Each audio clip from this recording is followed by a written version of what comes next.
Hey, it's Conor up here in the Priorat. Come on a Wednesday, come to visit vineyards about 2 hours outside of Barcelona. Beautiful in the hills just inside from Tarragona. We got a beautiful spring day.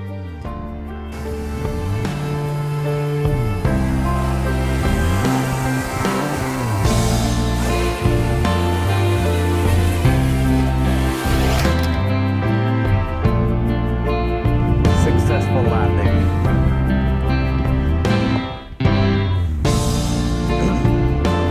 So, up here in the Priorat.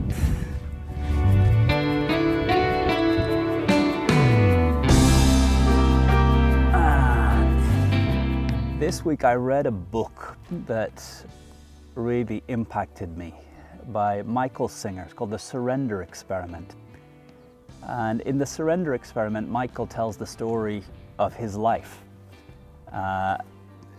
He starts the story at a moment where he's on a private jet flying in to meet a big-time billionaire to sell his business for billions.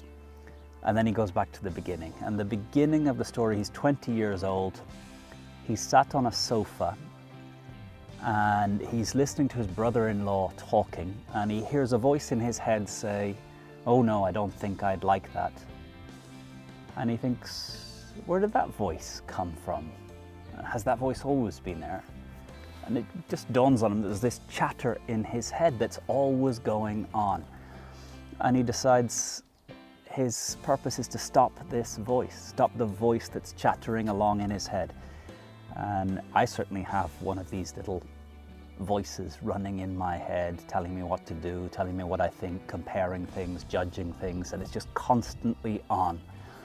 I think the human condition is to carry around in our heads this little voice that judges and compares, and it's a voice that is fearful, it's a voice that is worried about our status, it's a voice that it's there, I guess, to protect us, but in my case, it's probably the single greatest negative impact on my quality of life.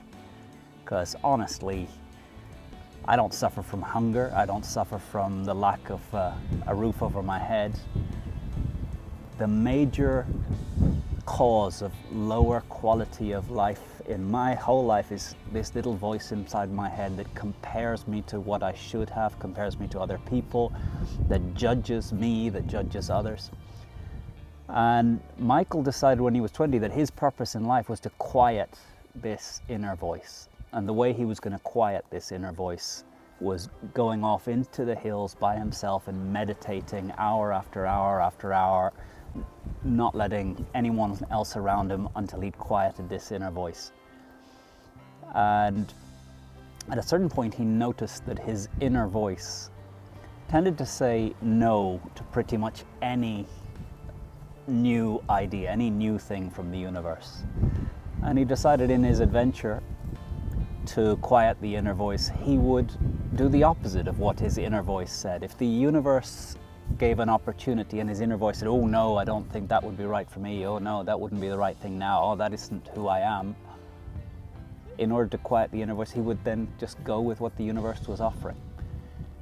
And this whole approach to life of saying yes to the universe, saying yes to the opportunities that come into his life, saying yes to the people, the offers, and seeing where it takes him and trusting the flow of the universe. And over the last year, running a business Vistage, doing my teaching, I feel like I've made life heavier than it needs to be. And this book gave me a framework to just approach the next weeks, months, years, hopefully the rest of my life with more of an attitude that I don't have such a huge degree of control over the universe. It's actually much better to just accept the flow of the universe and trust that I will find the resources, I will find the answers I need as I go through the journey, rather than overthinking things. And I love the book, so I would recommend anyone who is struggling with finding your purpose, finding who you are, overthinking life, overthinking, am I in the right place, doing the right thing? This book, I think, he surrendered to what the universe had to offer. I think the other thing that he did was just decide that in anything that he touches it, to do it to the best of his ability. If he's going to make a video, make it to the best of his ability. If he's going to write an article, write it to the best of his ability. If he's going to build a house, build it to the best of his ability.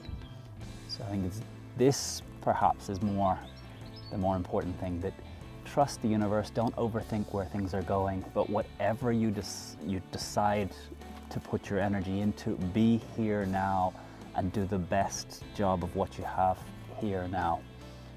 And that's what I want to do.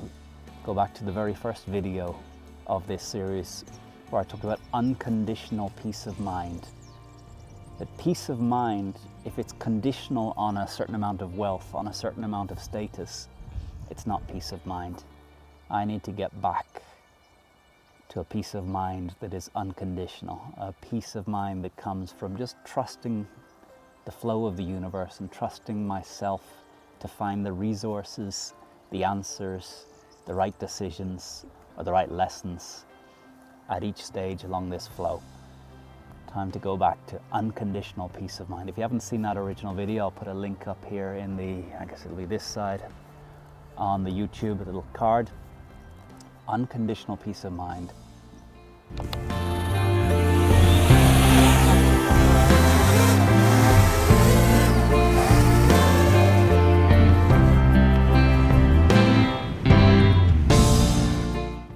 Have a great one. Read The Surrender Experiment by Michael Singer. It's about approaching life in a much lighter way of being. Have a great week. Conor here from Priorat. Beautiful spring day up in the mountains behind Tarragona, which is down that direction. Have a good one.